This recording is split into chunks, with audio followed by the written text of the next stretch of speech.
1989년 11월 백담사에서 불자 1,500여 명이 참석하는 대규모 법회가 열렸다. 이날 행사는 공식 취재가 처음으로 허용됐고 전두환은 은둔 1년 만에 자신의 심경을 거침없이 피력했다. 7년 반 동안에 전부를 잘못하기도 어려운 거예요. 섭섭하고 분하고 원망스럽고 그래서 세상 사람이 보기가 싫어요. 만나고 싶지 않더라고요. 그래서 온 것이 이 백담사라요. 백담사 처음에 오니까 여기 우리 온다고 이제 절에서 급작스럽게 이제 군부를 많이 떼가지고 이 연기가 말이죠. 반은 구들로 세고 반은 꿀뚝으로 나오더라고요. 여기 와서 슬퍼서 우는 게 아니라 연기가 매워서 그저 앉아도 눈물 새도 눈물이 나왔습니다. 네.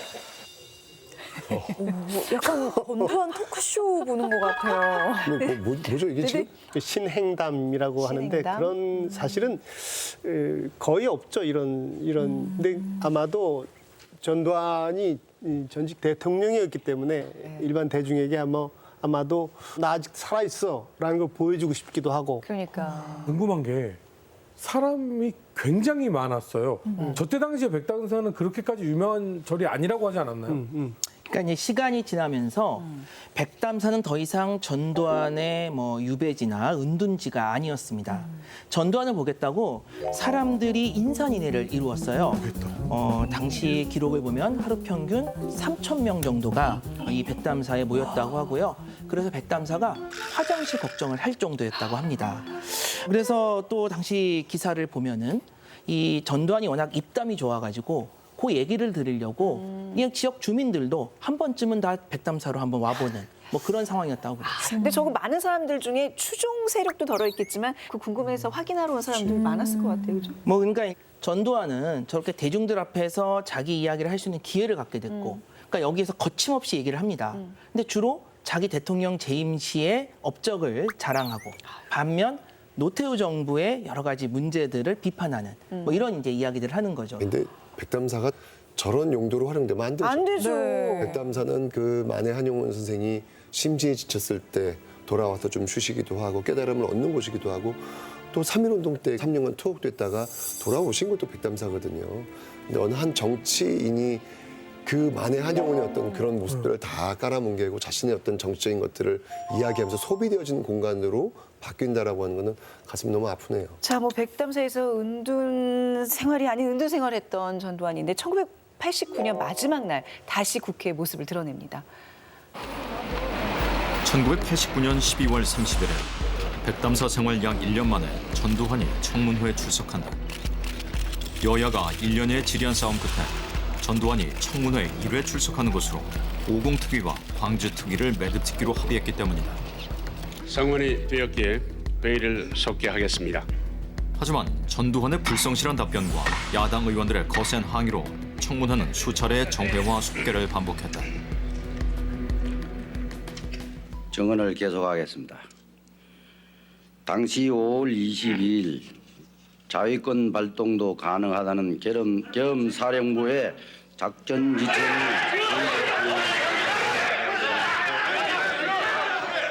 자위권의 발동은 대학의 상황에서만 정부기관이 파악에 관련해서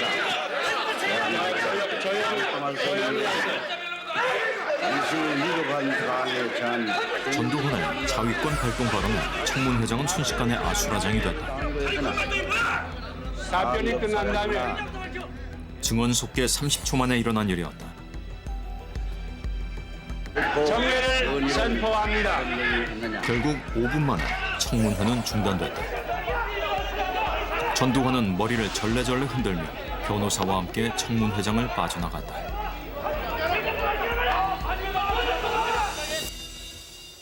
아, 진짜 머리가 절레절레. 아니, 자위권을 발동 그 얘기는 무력 공격을 받았을 때 내 스스로를 방어하기 위한 권리를 행사했다는 건데 그거는 광주 시민을 폭도로 인정한다는 얘기잖아요, 지금. 절에서 그렇게 108배 하시면서 광주에서 희생된 분들을 위해서 기도했다면서 왜 저기서는 또 말이 바뀔까요? 이때 아주 그 유명한 장면이 있잖아요. 그때 노무현 의원이 명패 던졌던 던져, 네. 장면도 이제 여기서 나오는 건데 어쩌면 저게 지금 백담사에서 바로 청문회장으로 온 거예요. 물론 여야 합의가 있었기 때문에 국회의원들의 질문을 받지 않겠다라는 건 있었지만 일방적으로 얘기를 하더라고요. 근데 저도 봤거든요. 이게 막 열이 막 올라오는데 천불나더라고요. 진짜. 그렇죠. 백담사에서 뭘 생각하고 그러니까요. 범난 때 그런 큰 상처를 안고도 이렇게 저런 사람을 받아줬던 스님의 마음과 네. 또 5.18의 주범이었던 사람이 저렇게 또 근데 이제 청문회장을 급히 빠져나왔던 전두환은 사실 청문회 당시 서면 답변서를 함께 보냈습니다. 이 불행한 사태의 경위가 어떻게 되었든 그 구체적인 책임 소재가 누구에게 귀속되었던 간에 본인은 당시 정부와 군의 요직에 있었던 사람으로서 무엇을 통감하지 않을 수 없다고 생각합니다. 이렇게 답변서를 보내왔어요. 네. 그럼 여기서 저 빈칸 네모 부분에 뭐가 들어갈까요? 책임감?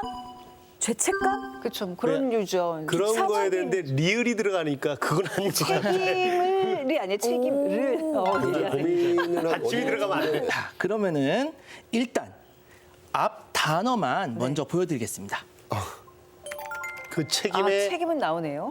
본인은 당시 정부와 군의 요직에 있었던 사람으로서 그 책임의 무엇을 통감하지 않을 수 없다고 생각합니다. 무게. 허준 씨. 그 책임의 무게를 맡는 거. 무게 같아요. 네. 저 빈칸의 나머지 부분에 들어갈 단어는 일부입니다. 에이, 정말로요?